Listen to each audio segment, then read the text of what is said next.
आज जय राजस्थान का बुलंदी पर जी न्यूज़ ने जो स्वर्णिम राजस्थान का कार्यक्रम आयोजित किया है, उसके लिए मंच पर विराजमान अपनी ज़िला प्रमुख श्रीमती पलाड़ा जी, ईटीवी के यहाँ पे प्रमुख और यहाँ सभागार में उपस्थित सभी मेरे भाइयों और बहनों, देर हुई, मुझे बीच में एक और कार्यक्रम में पुष्कर के लिए जाना था। काफ़ी समय से वहाँ के साधु संत प्रतीक्षा कर रहे थे। उनका आशीर्वाद लेकर के तुरंत इनके आदेश से आपके बीच में उपस्थित हुआ हूँ। आपको बहुत बहुत बधाई, शुभकामनाएं। और आज जिन लोगों को सम्मानित किया, विभिन्न क्षेत्रों में उन्होंने अपने कोई न कोई अच्छे काम किए हैं, प्रतिभाएं हैं उनको, उनकी प्रतिभाओं पर भी बहुत बधाई देता हूँ, शुभकामना देता हूँ।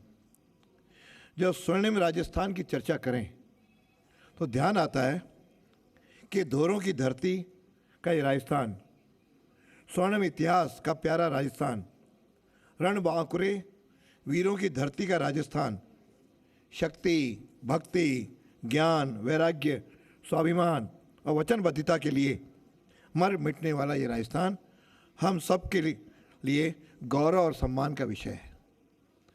वास्तव में इस राजस्थान ऐतिहासिक दृष्टि से ये बहुत ही हम सब के लिए गौरव का प्रतीक है, जिसमें महाराणा प्रताप का गौरव।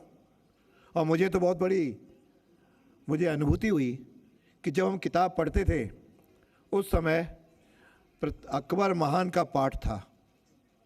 शायद पूरे देश भर में राजस्थान पहला राज्य था जिसे अकबर महान के पाठ को हटा करके महाराणा प्रताप महान का पाठ हमने जुड़ाया।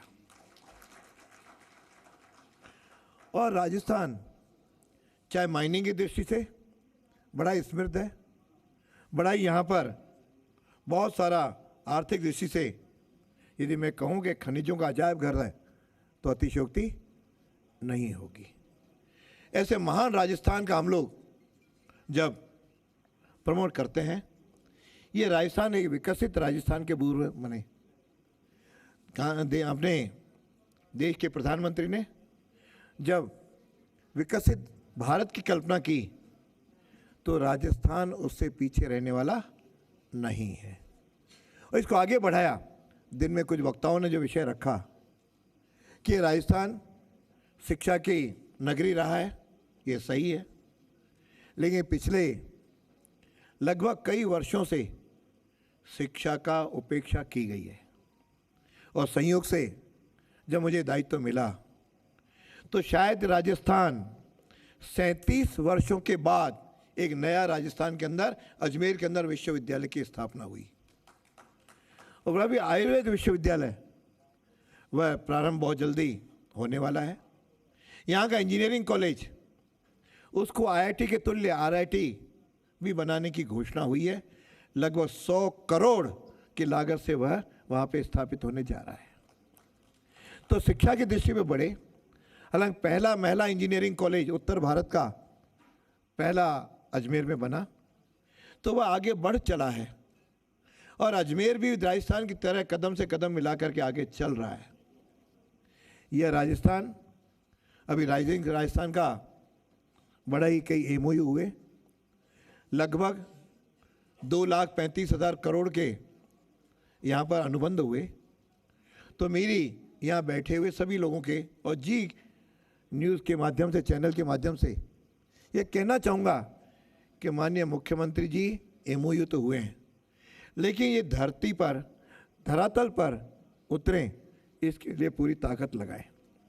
प्रयत्न किया है उन्होंने, कुछ बैठकें भी ली हैं, लेकिन यह और आगे बढ़े, इसका मेरे अपेक्षा है, ताकि राजस्थान बहुत ही बने। आपने देखा होगा कुछ समय पहले बाड़मेर में कई पेट्रोल के खूब भंडार मिले हैं। अभी तो जानकारी मिली कि सोने की भी खाने राजस्थान को मिली हैं और वे बांसवाड़ा में। लेकिन राजस्थान चारों ओर से आगे बढ़ रहा है।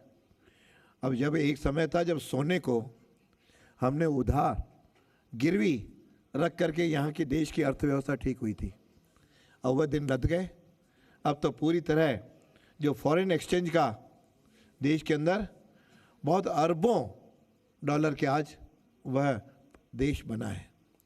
और राजस्थान में हर तरह से बेरोजगार युवकों को रोजगार देने के भी लगभग 1.25 लाख के माध्यम से सरकारी नौकरियों की घोषणा हुई है और 27 लाख महिलाओं को गैस सिलेंडर पे सब्सिडी भी दी है। यानी हर जगह से महिलाओं का, बच्चों का, हम लोग उनके राजस्थान के विकास की ओर कदम बढ़ा रहे हैं।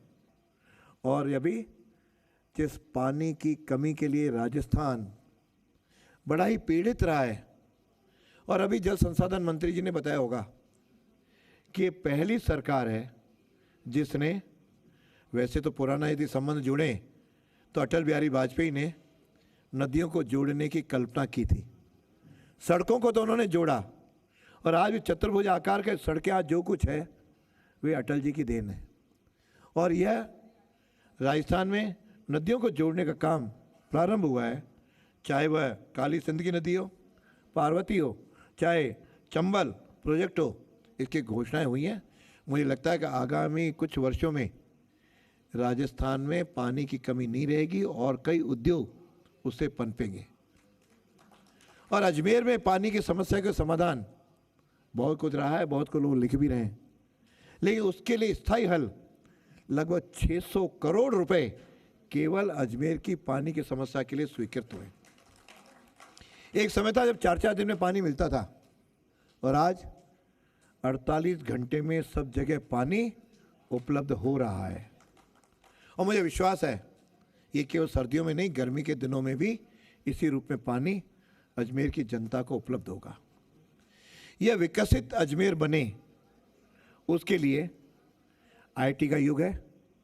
आईटी के लिए शायद राजस्थान में पहला आईटी पार्क अजमेर में घोषणा हुई है।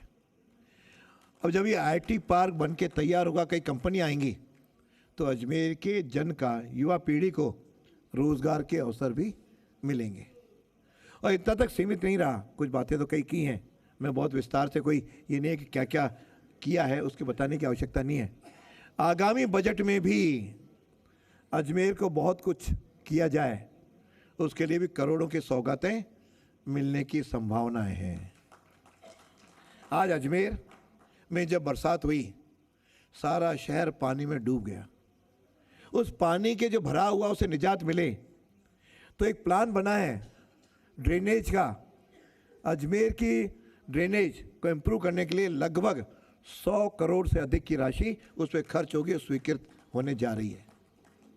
यहाँ पे अजमेर की जनता, चूँकि अपन अजमेर के लोग बैठे हैं, यहाँ पर सबसे बड़ा एक पर्यटन के रूप से अजमेर विकसित हो, क्यों पानी की कमी के कारण बहुत पीछे रह गए। और पर्यटन स्थल वैसे तो अन्ना सागर में एक स्पॉट बना है, लेकिन वैसा का वैसा पर्यटन स्थल के रूप में जो फाई सागर है और 84 आवास तालाब है, यह भी विकसित होकर के अजमेर के एक पिकनिक स्पॉट के रूप में डेवलप हो रहा है। लोग लेपर्ड सफारी देखने के लिए जाते हैं, उसके लिए भी पैसा अलॉट हुआ है, उसके बनने की शुरुआत हो गई है। तो अब अजमेर वो अजमेर नहीं रहेगा जो पहले था। आप सबके सहयोग से, आप सबके आशीर्वाद से ये अजमेर आगे बढ़ेगा, और वह आगे बढ़ करके हम सब लोग विकसित भारत, विकसित राजस्थान, विकसित अजमेर और एक श्रेष्ठ अजमेर के रूप में हम इसको विकसित करेंगे। जो आपने चुन करके मुझे जयपुर भेजा, तो जयपुर की विधानसभा भी एक श्रेष्ठ विधानसभा बने, इसके लिए प्रयत्नशील हूँ। और मुझे विश्वास है आज आपको निमंत्रित करने आया हूँ, आप जयपुर आएँ, विधानसभा देखें। आपको पूरी विधानसभा का एक नए कलेवर में आप देखोगे। हर सीट पर आईपैड लग गए, हम पेपरलेस के रूप में हमारे सारे विधायक काम करेंगे। वहाँ का म्यूजियम का विस्तार हुआ है, कॉन्स्टिट्यूशन क्लब शुरू किया करने जा रहे हैं। यानी किसी भी रूप में विधानसभा पीछे नहीं रहेगी। ये अजमेर सनातन दृष्टि से पुराना है और सनातन संस्कृति के आधार पर इसको विकसित करेंगे, और आज उसी के अनुरूप हम विकास के काम भी शुरू करेंगे।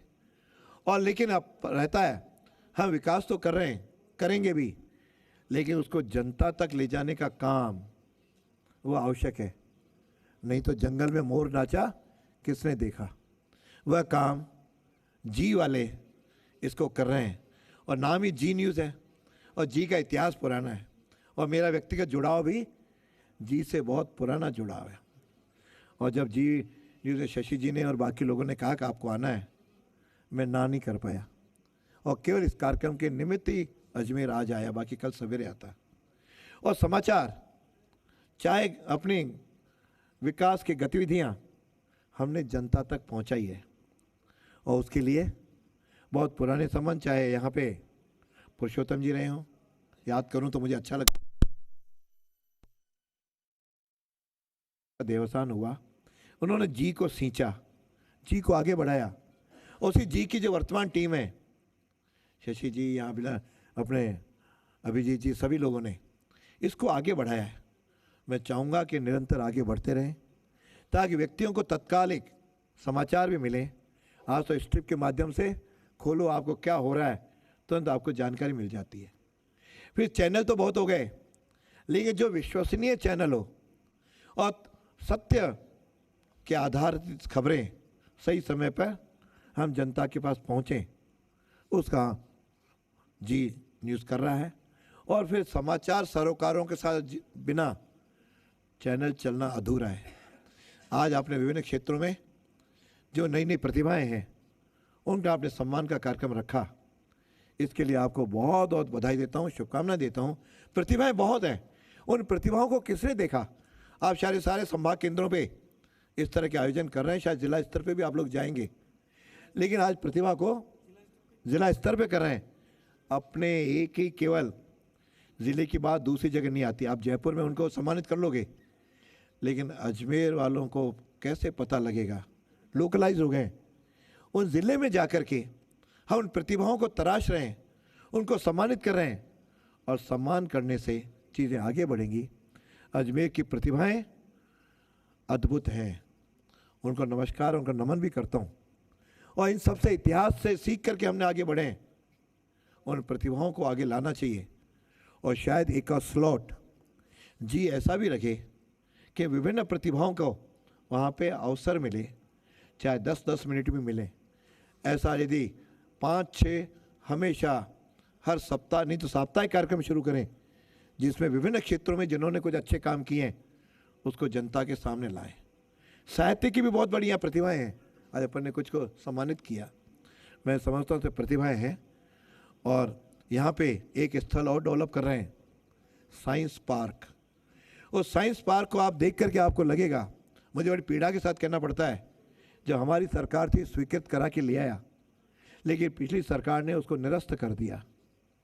ये शायद ऐसा पहला प्रोजेक्ट होगा निरस्त के बाद वापस सजग होकर के क्रियान्वित हो रहा है। लगभग 20 करोड़ की लागत से अलॉटमेंट भी हुआ और काम भी शुरू हो गया। शायद आगामी साल भर के अंदर यहाँ, क्योंकि साइंस के साथ जुड़े हुए व्यक्ति हैं और बच्चों को साइंस का पूरा उनको ज्ञान मिलेगा, साइंस पार्क भी शुरू किया है। फिर अजमेर में ट्रैफिक की समस्याएं, रिंग रोड की भी हमने सारी प्लानिंग बना करके सरकार को बहुत जल्दी भेंट हो जाएगा। एक एक क्षेत्र में आगे बढ़ रहे हैं। अस्पताल में चिकित्सा सुविधाएं आगे बढ़ी हैं। आज सारे संभाग केंद्रों पर सुपर स्पेशलिटी ब्लॉक हैं। अजमेर उससे महरूम था, वह अजमेर को उसकी सौगात मिली है। नक्शा बना के तैयार किए हैं, आपको दिल्ली जाने की ज़रूरत नहीं पड़ेगी, सारे सुपर स्पेशलिटी की सुविधाएं आपको वहाँ मिलेंगी। और छोटी मोटी ऐतिहासिक तो काम गौरव की हम लोग कर रहे हैं। मुझे ध्यान है कि अजमेर में कई बार आरटीडीसी होटल था, उसको अजय मेरू के रूप में अजमेर का गौरव बढ़ाया है। आगे बढ़ेंगे। और फाई सागर का नाम वरुण सागर के रूप में आएगा।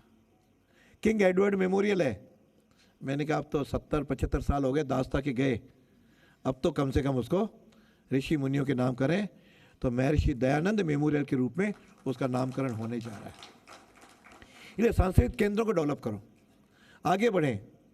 और अभी भी आपने सूचना केंद्र में जिस प्रकार से सांस्कृतिक केंद्र के रूप में हम उसको विकसित कर रहे हैं, कोई क्षेत्र नहीं छोड़ेंगे। आप सबका आशीर्वाद रहा, सहयोग रहा।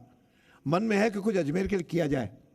मुझे तो केवल बहुत अधिक न बोलते हुए कि समय भी है कि सबके जाने का हो गया, बाकी विषय बहुत है, नहीं इतना ज़रूर कहूँगा, आप सबकी शुभकामनाएं और आशीर्वाद ऐसा मिले कि मैं जीवन की अंतिम सांस तक, चाहे किसी भी पद पे रहें, कोई दायित्व मिले, अजमेर की सेवा करता रहूं। इस प्रकार का आशीर्वाद दें। बहुत बहुत धन्यवाद। जय हिंद, जय भारत। धन्यवाद सर, और जो सुझाव आपने दिया उस पर विचार ज़रूर जी राजस्थान करेगा। जी सर। और सर, अब आपका जन्मदिन भी आने वाला है। परसों आपका जन्मदिन है, जैसे आशीष सर कह रहे हैं, और जोरदार बधाइयां सर को तालियों के साथ आज ही दे दीजिए। बहुत बहुत शुभकामनाएं सर जन्मदिन की।